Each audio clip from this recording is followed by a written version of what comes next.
আপনার মতো হাজার হাজার খামারি সারা বাংলাদেশে পড়ে রয়েছে। বেশিরভাগ খামারি লস পরে বিক্রি না করার কারণে, মানে সঠিক দামে বিক্রি করার না কারণে। মার্কেটিং হইলো বড় বিষয়। জি, মাল উৎপাদন করছেন, মার্কেটিং জানা নাই, তাইলে কিন্তু লস পড়বেন। ইয়েস। হ্যাঁ, এটা লাভ খাওয়াটা খুব কম।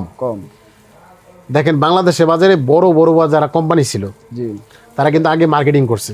জি, প্রথম অবস্থা কি করছে, লস দিয়াও মার্কেটিং করছে। তাদের চিন্তা ফিকির যে আমার একদিন হইলেও আমি সবল হব। জি, তো ওই চিন্তা ফিকির দিকেই কিন্তু এগুলো বড় বড় কোম্পানিগুলো উঠছে, তাই না? তা আপনি চিন্তা করে লাগবো যে হুট করে এই যে আপনি লাভ পাবেন তা না, কম লাভ পাবেন। কিন্তু আপনার আগে জায়গাটা তৈরি করতে হবে। কেমন? আপনি যদি যেমন আপনি 500 বাচ্চা উঠাইতেছেন, এগুলো সেল করা না, সেটা আপনার একটু ভাবতে হবো কোনটা। সেটা আপনি বড় বড়, যেহেতু আপনি 500 মুরগি পালবেন, আপনি বাইরে হাট বাজারে তো 500 মুরগি সেল করা হুট করে সম্ভব না, তাই না? সেক্ষেত্রে কি করতে হবে, ঢাকা কিন্তু আমাদের বাংলাদেশে ঢাকাই মেন পয়েন্ট। সারা বাংলাদেশে যত লোক আছে অর্ধেক লোক ঢাকায় থাকে। আর এগুলো কিন্তু খাদ্যের চাহিদা কিন্তু সারা বাংলাদেশ থেকেই যায়, তাই জানা? দেখেন আমি আপনি বোঝাই দিই, রাজশাহী কুড়িগ্রাম বা বগুড়া শেরপুর দিকে, এদিকে কিন্তু প্রচুর পরিমাণ মুরগি যায়, খাদ্য মাদ্য এগুলো সব যায়। এগুলো কিন্তু যারা পাইকারি আছে তারা কিন্তু ডাইরেক্টলি কিনে খরচ করার পরে, মানে গাড়ি ভাড়া দেওয়ার পরে কিন্তু অনু বিক্রি করে। তাহলে আপনার লাইনটা যদি এরকম থাকে ডাইরেক্টলি সরাসরি বিক্রি করবো, তাহলে আপনি অ্যামাউন্টটা বেশি থাকবে না? অবশ্যই। তাহলে আপনি কি করতে হবে, যেহেতু আপনি বেশি করে করতেছেন, সেক্ষেত্রে আপনার মেন পয়েন্টে যাওয়া লাগবে। যেমন মগ বাজার, কারণ বাজার, মিরপুর 1, বড় বড় যে বাজারগুলো আছে সেগুলো কিন্তু আপনি এক কাছে 500 মুরগি কিছুই না। একদিনে 500 মুরগি, একদিনে 10,000 মুরগি বেছে। তাহলে আপনি কি করা লাগবে, ওখানে যোগাযোগ করতে হবে, ওখানে যোগাযোগ করতে হবে। তার আগে কি করা লাগবে, মাল উৎপাদন করা লাগবে। উৎপাদনের স্যাম্পল নিয়ে যেতে হবে যে ভাই আমার কাছে 500 মুরগি আছে, 1000 মুরগি আছে, 1500 মুরগি আছে, আমার মুরগির সাইজ এরকম, দেখতে এরকম। কোনো সময় মুরগি বানানো যাব না যে ওই সোনালী মুরগির মতো দেখা যায়, ঠুকরা টুকরি করছে, এরকম মুরগি বানানো যাবে না। বানানো কিরকম, ন্যাচারাল যে দেশি মুরগি, কালার যেরকম ঠোকরা মুরগি নাই, একদম ফ্রেশ কন্ডিশন, এরকম মুরগি নিয়ে আপনি কারণ বাজার, মগ বাজারে যাইতে হবে। বাই নেন, মালটা নেন। তো আপনি তো আগে যাচাই করবেন না আগে, যে বাচ্চা রেট কেমন, কত করে বিক্রি করতেছে, কত করে কিনতেছে, এই অনুযায়ী তো আপনি বিক্রি করবেন।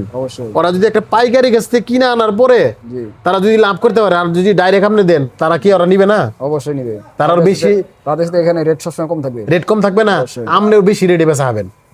দালালি যেটা খাইতো এটা আমনে পকেটে আসবো। তো এই হিসাব দেখা গেল যে আপনি বেচার যে পয়েন্টটা সেটা কিন্তু পাই যাবেন গা। শুরুতে যে আপনি সবাই যে নিব তা না, কিছু লোকে নিবে না, কিছু লোকে নিবে, কিছু লোকে দাম কম করবে। হ্যাঁ, আপনার খিলাইতে হবে আর প্রোডাক্টটা তৈরি করতে হবে। এরকম হলেও সমস্যা নাই, যেহেতু আমার দেখা গেছে বিক্রি করার জন্য লোক জায়গায় থাকবে, ওদের কাজ সবসময় দেখা গেছে ওইখানেই থাকা, পর্যবেক্ষণ করা। আমার তো বেতনভুক্ত, টেনশন নাই, বিক্রি হইলেও পয়সা হইব, না হইলেও পয়সা হইব, কিন্তু সবসময় ওই জায়গায় পর্যবেক্ষণ করবো। প্লাস দেখা গেছে আস্তে আস্তে এগুলো মাল উৎপাদন করে নেবো। এক নাম্বার আগে মাল উৎপাদন করে রাখবো, মালের কন্ডিশন দেখা লাগবে, মালের সাইজটা কেমন হয়েছে, কতটুকু ওজন হয়েছে, কতটুকু ওজনে ওরা মালের চাহিদার বেশি। আপনি হুট করে 2 কেজি বানাইলেন, হ্যাঁ তো 2 কেজি মাল নিব না, নিব কি না। তা আপনার কোন মালটা কত গ্রামে ওদের চলে, ওই পর্যন্ত আপনার মালটা সাইজ বানানো লাগবে। বানানোর পরে যদি আপনি সেই বিক্রি করতে যান, ভালো রেটও পাবেন, আপনি ভালো একটা ইনকাম করতেও পারবেন।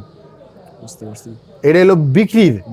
এটা যারা আছে, অনেকে আছে কি যে বেশিরভাগ খামারি লস পরে বিক্রি না করার কারণে, মানে সঠিক দামে বিক্রি করার না কারণে।